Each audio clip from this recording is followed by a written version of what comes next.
We invested in a business, the business paid. And then the next thing, a woman, a naval officer, her money is 39 million. So she came with naval people to the office. So when they landed, the guy came to call me, sir. Some people I said, number one, did you steal money? He said, no. Explain the truth. I said, have you not a Christian? He said, wow, the faith meetings are. And then explain to them. By the time they finish explaining, the woman did not know when she exclaimed. She looked at her boy and said, my people, at least they are still here. All the MMM that I put 11 million. Who will I go and meet for my 11 million in MMM? She exclaimed.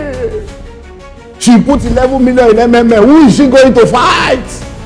When you lost money in stock market, who did you call? When the bank folded, who did you call? I hope you know if your bank folds up now, it's 50,000 you are going to get. Oh, go and do it. I bet increasing it. 50,000. All of you, how many of you have money in bank? Let me see your hand. Lift up your hand.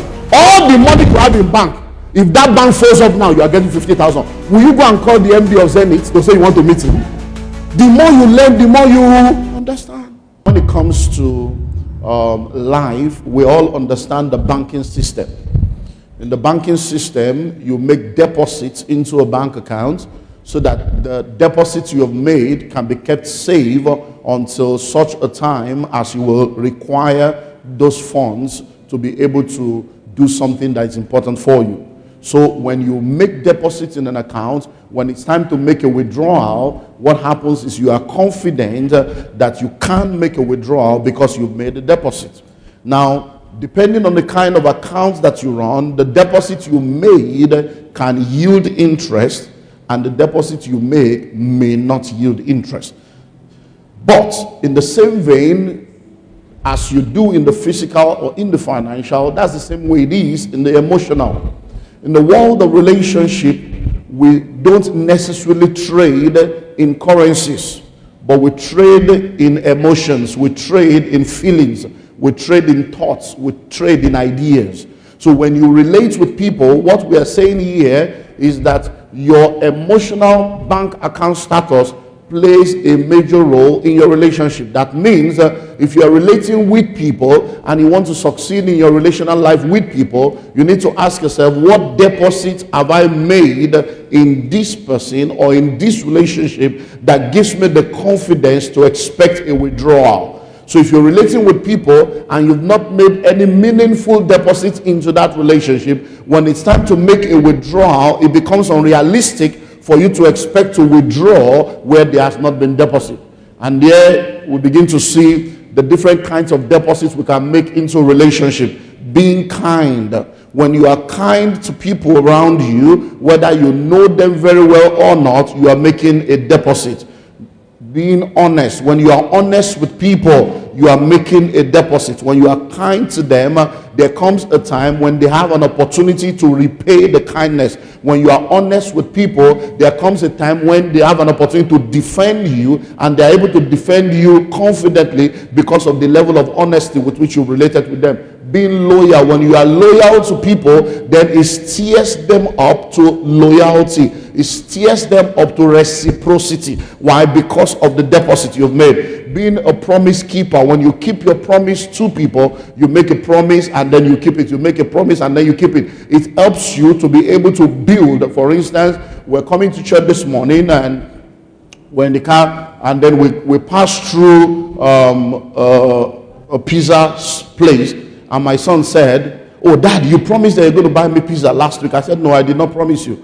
Now, we spoke about pizza like almost 5-6 weeks ago, because I remember 100% the mom was not around.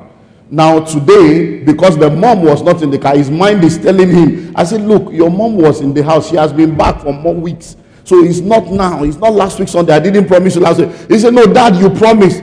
Now, because he kept insisting, "I promise," and in his mind, "I promise. If I don't deliver, that means Daddy does not care." I said, "Okay, we're going to buy pizza today." I didn't promise, but we'll buy pizza today to satisfy. Now, what am I trying to do? I'm just trying to be a promise keeper.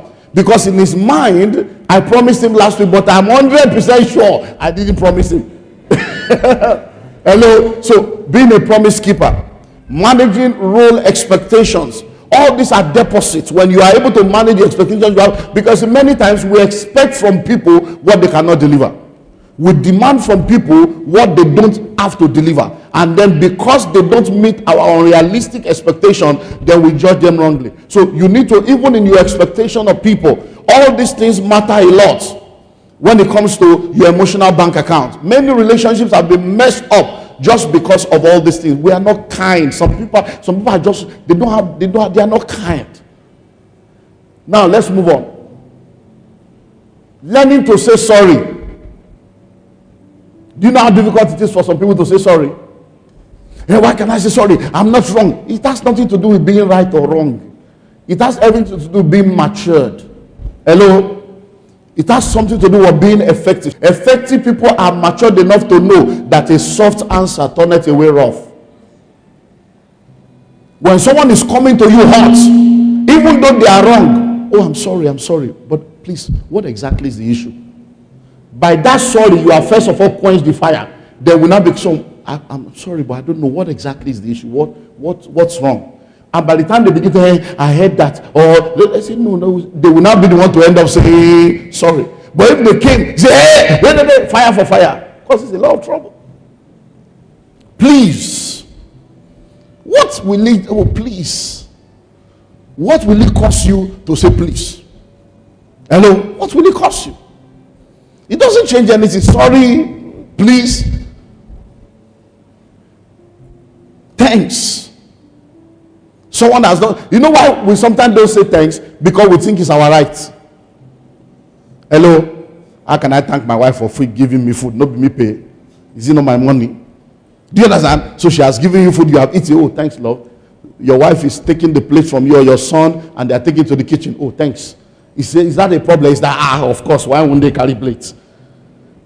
You know, those are the mindset that makes, and before you know it, you will say you are doing it in the house, and then it becomes your nature and your character. And then when you get outside your house, you won't know when you can't say please and thank you to people outside. And then they mark you as an ingrate. Excuse me. All these things are very, very important. Why? Because you are making a deposit. You are doing what? You are making a deposit. You are doing what? You are making a deposit. Now, if you live with people in this realm, that's the realm with which you live with people. When you need them to stand with you, stand by you, stand for you, do you think they will? They will. Because that's why they say, oh, that man is very nice. That woman is very nice. And let me tell you the blessing of this. It rubs off on people that are connected to you that are not nice. Have you ever had a situation where, no, that woman is not, but the husband is very nice because of the husband. Or that man, but the wife is a very nice woman because of the wife. When you are good, it rubs off. Even people around you that are not good, that are connected to you, will benefit from that goodness. Hello? So it's very, very important for us to be good. Now let's move on. Now, principles are like a lighthouse. And I want to tell you a story about the ship and the lighthouse. And it's in the book. Now, that's a lighthouse. A lighthouse is stationary.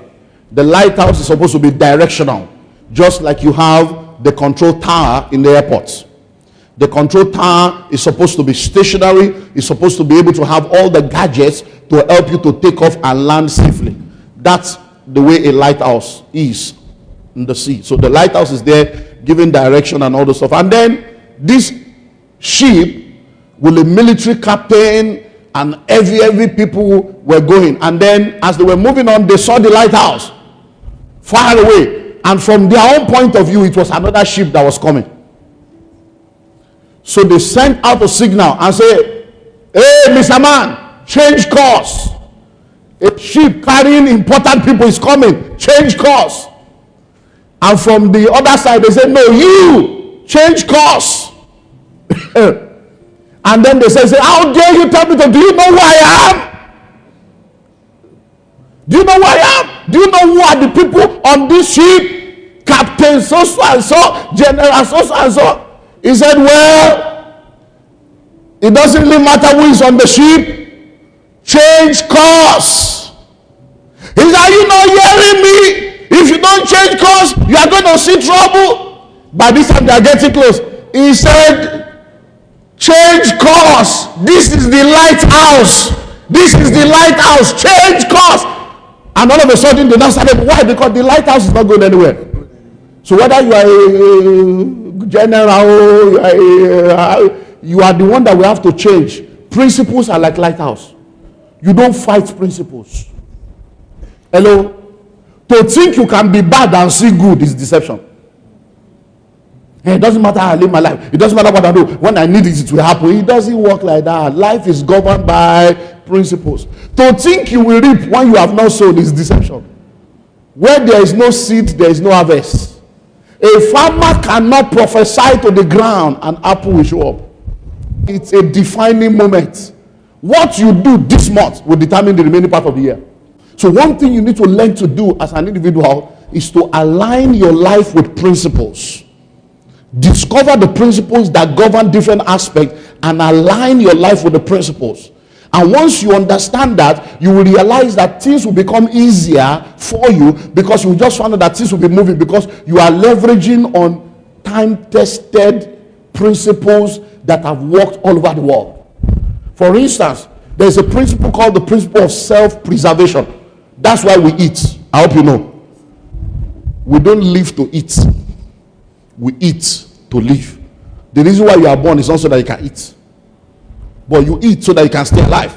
It's a principle. It's a principle of self. To now say, I don't believe in that principle. I'm supernatural. I can live without eating. There's a man of God that fasted for 1 year. He fasted 1 year, he was breaking. Jesus fasted 40 days. He broke. Hello? So he said, and then you now say you want to stay forever without food. What happens? As you are breaking that principle, you are breaking down. As you are breaking down principle, you are breaking down. There is a realm the body can go through without water. There is a point when the body does not receive water, things begin to degenerate in your body. There is a realm the body can get to without food. There is a realm where if no food comes in, things begin to degenerate. So when you think you are being spiritual, I stop there. Be proactive. You invested 5 million into a business or into an investment, and you were getting 1 million, 20% every year, and you have collected money for 8 years. Hello? So you have collected 8 million. And now you want to collect your 5 million. They say, oh, sorry, things have gone bad. We don't have the 5 million, but we have 1 bedroom, we have 2 bedroom, and we have land. Never! Never! Is that our agreement? I'm collecting my money, we will scatter. Please relax. Yeah, you call yourself a pastor. You have used our money to make wealth. You have to say, okay, now, sorry, I'm sorry. But let's try to understand something. When you brought the money, did you meet me? But it was your office. You are the alter ego. I was every year, when you were collecting the 1 million for 8 years, did you ever call me once in 8 years to say, thank you, this thing is working for me, God bless you? He said, no, it's a transaction. I said, well, now, why are you calling me? You didn't call me for 8 years. Now, the people you were meeting, when you brought the money, the people you were meeting, when you were collecting, they are still there. Now, they are not enough to discuss with you. I see you to put yourself in my shoe. And let's think. The money was used to build that house. That money was used to buy that land. It is from that land you have collected 1 million, 8 years. You to think of it now. And now, we are not saying you have lost completely. Take house. 1 bedroom is there. Move on, take land and let's close this one. No. The land is too expensive. It's the 20% you have been collecting that is adding. Think what? Win-win. Think win-win. Think first to understand than to be understood. Seek first. What is this person saying? Understand. Because you think, hey, try to understand my part. You to understand the other person's part. So that we can see clearly. Why? Because you are seeing from one side. You know what we saw last week? You saw M, you saw W, you saw 3, you saw E. They were all right and they were all wrong. But it's when they all come together, so I see. Hello? Now, I had a meeting in January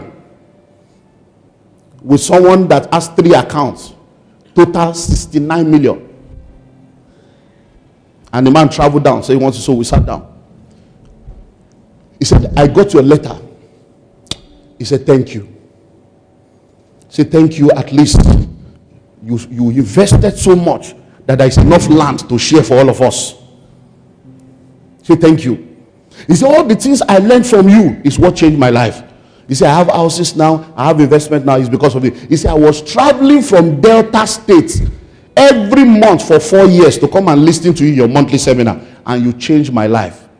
So when I started getting your letter, I said, this man is very honest. This man is very sincere. He's just telling us everything, the way he's going. Say, if it's somebody else, they will have run away. Say, thank you. So I just wanted to see you because, you see, I want all my land to be in one place. And we finished discussion. He collected 2-bedroom, collected like 10 plot of land, everything 69 million. Developmental, everything. He said, let's just calculate everything. Thank you. So we finished, and he left. When we finished, my manager, he said, sir, he said this in Yoruba. You know what he said? He said, if I don't know you very well, I will say you have started using something. That when I was coming, he said, ask my wife, for the past 3 days, I've been having running stomach. That this man is coming, 69 million. What will we do? He said, I've been having running stomach. He said, but when you came, you were just, I said, I didn't steal money now. When you are owing 800 million, you have a land of 3.6 billion. It's common sense. At 3.6 billion is here, 800 million is here. Look at it now. If the land is liquid, you will pay 800 million and move on. And people are owing me 1.6 billion. So 1.6 billion people are owing me. I'm owing 800. Even the money people are owing me is double of that. So I say it's just normal. Anybody that has understanding, I say, you know, when people money matter, they become a person who wear shoe. To somebody 5,000 is a die affair.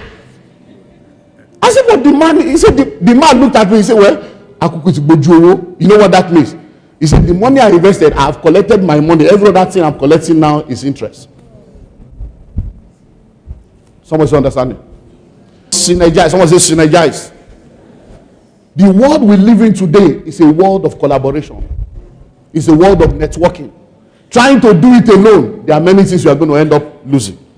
Don't try to be a macho man. It's a word of what? Networking and collaboration. Sharpen the saw. Now, let's look at this from another perspective. Let's look at this from another perspective. Please bring it here because of the size. Now, sharpen the saw is forever. Because the day you stop learning, you start dying. You have to keep learning, unlearning, and relearning. So sharpen the saw means in everything, you have to just keep learning and keep learning and keep learning and keep learning. And because see, the more you learn, the more proactive you become. The more you learn to begin with the end in mind. The more you learn how to put first things first. Some of you have been struggling with first fruit for 10 years. But as you are learning, you are becoming mature to say, no, this thing. So the more you learn, the more you realize win-win. That no, this world. You just we invested in a business and then the business paid for maybe like 3 or 4 months, and then they changed the West Africa is a transport business to transport people to Ghana. So you invest in a bus. So instead of one person buying a bus, like 10 people can buy one bus, and then so very good business. And then there was a law change in the Western region, and they wrote us letters, say, Western this and that, so we have to suspend this. So we have to go and get this certificate and that certificate, and so for the next 3 months we have to readjust this. I got letters. I said, this country policies, all kinds of policy will just come. That these people have been doing well for years. So that this thing, what's it better? I read by experience. The more you learn, the more you realize. And then the next thing, we got letter from some people. Let us sue them. Let us. So my wife said, did you get the letter? What are we going to do? I said, we're not going to do anything. I said, it's just pure common sense. The guy said, the bosses are in our compound. Come and see it. But we cannot go on the journey without doing this. They say there's one equal. I said, so what is the problem? The more you learn, the more you understand. A woman, a naval officer. Her money is 39 million. So she came with naval people to the office. And they landed. So when they landed, the guy came to call me. Sir, there's some people I say, so why are you calling me? He said, I just want you to know. I said, there's no problem now. I said, that's why I've told you people. I said, number one, did you steal money? He said, no. He said, so why are you, even if they bring Buhari, explain the truth. I said, have you not a Christian? He said, wow, the faith meetings are.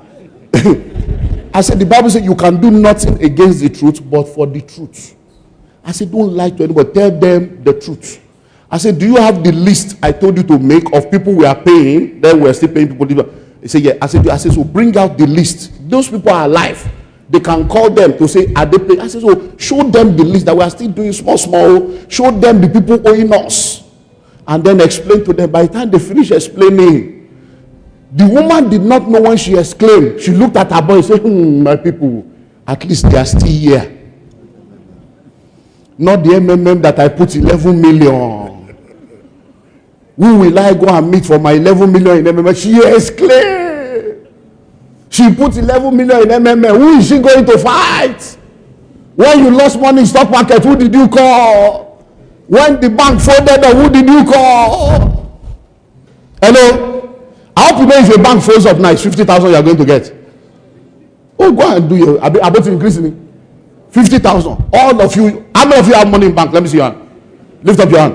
All the money you have in bank. If that bank folds up now, you are getting 50,000. Will you go and call the MD of Zenith to say you want to meet him? It's 50,000 all money. 50K, no matter. That's the insurance. 50,000. And then because the guy is a pastor, you are calling, yeah, pastor.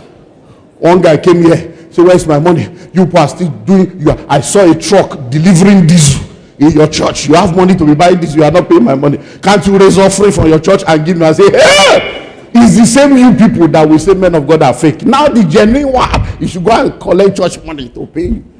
Hey, my people, give me this screen. So, what do we see here? Hello? At the bottom, we see dependence. At the middle, we see independence. At the top, we see interdependence. And that shows the progression that you go through, the stages of maturity that you go through as you continue to explore these habits. From within, you are proactive. You may not have millions, but you don't get angry unnecessarily. When people come at you with, you have soft answer. You have understanding. You are at peace even in the midst of the storm. Hello, you begin with the end in mind. You have a vision. You are going somewhere. Most of you that are married, what did your husband say to you? Now vision. The guy told you, I'm going to take care of you. I have a future. And you bought the vision. He didn't have anything on ground, but you bought the vision. Why? Because he had private victory. The way he was saying it, you knew this guy knows what he's talking about. What did that little house get? Third man that will make a whole general to travel because of the word of an house girl. There was a way she said this. She was saying it, and the man could see what she was saying, that this guy is saying the truth, and he traveled. Hello, based on the word of God. So that moves you to what? That moves you to independence. The independence level takes you to the next 3 points that gives you public victory. By the time you are doing win-win, people know that that man is a good. They begin to now see your actions. They see how that you are trying to make things right. So they see those things now become public. Seek to understand, then to be understood. When you understand, no, he understood. She understood. Now synergize. You are networking with other people, making things happen. That becomes public victory. Why? Because it is those private victory that leads to your independence, that helps you to grow, to have public victory, that now brings you to interdependence. Hello? Now, let's see how we can explain that a little further. Okay. So dependence. These are the paradigms under which we are born, relying on others to take care of us. So every one of us, we are born at a level where you have to rely on other people. You rely on your parents, you rely on your siblings, you rely on people around you to eat. You can't go and cook by yourself. Mommy, I'm hungry. Daddy, I'm hungry. Somebody has to go and cook for you. I want to wee-wee. They have to take you to toilet. I want to poo-poo. Come and clean my bum-bum. I want to go out. They have to pick clothes for you, iron your clothes for you, pack. So it's a level. But that's not the end of the story. The next thing is independence. At the level of independence, these are the paradigms under which we can make our own decision and take care of ourselves. So at this point, you can take care of yourself. When you are in the university or you are living on your own, you can't come and call your mom to come and help you put Maggi in the soup. You can't tell your dad to come and help you put on the generator. You can't tell somebody that is not there to say, okay, help me check whether the door is closed. That's your responsibility, to check whether the door is locked or what. Why? Independence. Next level, interdependence. At the level of interdependence, these are the paradigms under which we cooperate to achieve something that cannot be achieved independently. At this point, you have come to a place of maturity where you understand that some things in life, I can't do it on my own. So I need other people to do the parts that I cannot do. Hello? So, yes, I'm the pastor of the church, but I can't be the pastor and at the same time I'll be in the sound room. I can't be in the pastor at the same time I'll be carrying the camera. I can't do all that. I can't be preaching here now and I'm also in children's church. I can't be here now and then I'm at the car park. I can't be here. I can't be here and I can't be everywhere. So I play my part, you play your part, and together we are the church of Christ. Next. The reality of our world today is that we are in a global village and are all connected one way or the other. So whether you believe it or not, whether you like it or not, we are all connected. Hello? Now, that young man, you are the one your dad was talking about, right? That young man rolling the camera, that's the young man the dad was giving a testimony. God forbid, imagine that you say, what's my business with that man? Your business is that he has given you a son that is doing this to make you comfortable in church. So every time you are seeing things on the screen and I'm telling them I want to see this, the son of that man is the one doing that, making sure that's done. Now imagine it's not there. Imagine that these screens are not there. Imagine that we say, let's open our Bible to John 3:42 and there's no projection. We are connected one way or the other. So if you say that man's life is none of your business, it is when something happens you will discover, I didn't know that was the may we not see you. So we are all connected, whether you believe it or not, whether you like it or not, whether you acknowledge it or not, we are all connected.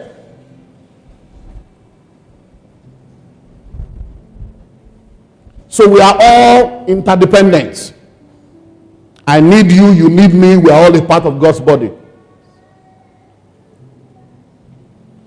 The independent model is not best in an interdependent world that needs leaders and team players. Hello? Let's keep that there. Maybe we'll probably just wrap it up there. Now, so when you start out, you are independent. But you are dependent. Then from dependent, you become independent. Then you become interdependent. Now, when you are at the level where you are independent, one of the challenges is the fact that you think you can do things on your own, but it does not work like that. Because whether you like it or not, you need other people. Now let's go a step further. To become interdependent, which is where we should all be aiming for, we must first become independent, because dependent people are sometimes a liability and have not developed the character for interdependence. So when you are a dependent person that depend on people, you keep depending on people, you keep depending on people. When a man that only depends on people becomes part of a team where they are supposed to work together interdependently, those people that depend on people becomes a liability, because they have never learned on how to. So you are in a choir, and then they've given you a song to score. Is that the word people use?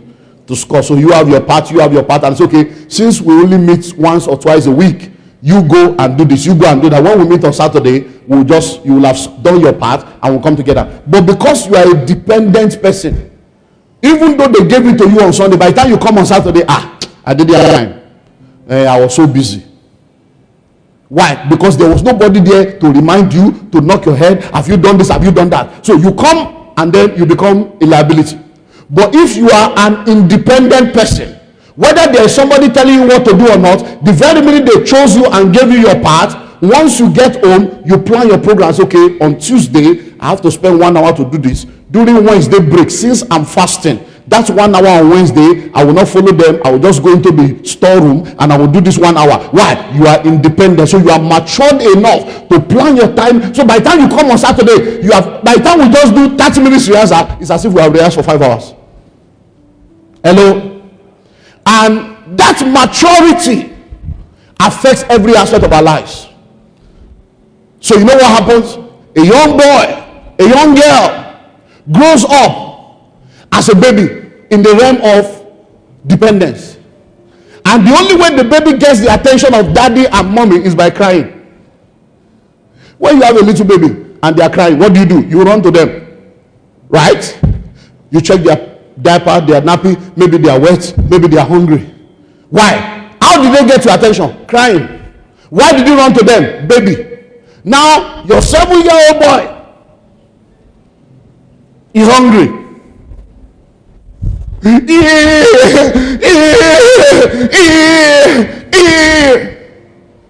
And you are sitting down, you are looking at him,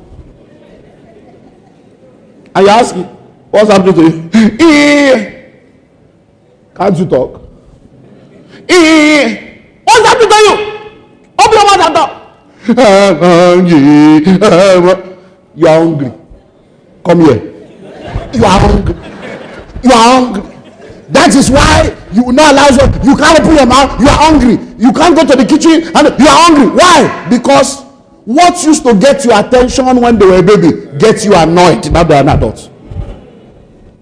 What they used to do to get your attention, when they try it now, you can sack them. Why? I have invested too much in you for you to remain at this level. How can you spend 5 years with me? You still expect me to be micromanaging you? It's an insult to my time. I should sack you. Hello? Do you understand what I'm saying now? So many of us, what's our problem? When we are supposed to have matured to begin to talk and explain and make demands and prepare things, we are still crying for attention. So you are in church for 5 years and the usher did not greet me well. Is something wrong with you? So you lack greeting in your generation, your father's generation, your mother's generation. Greeting, that's what is your problem of your destiny. Greeting. So the usher didn't greet me. They didn't tell me to sit down. Well, I'm not going to that church again. You have a problem. Oh. You need mental, psychological, and emotional deliverance. Every head bowed in Jesus' name.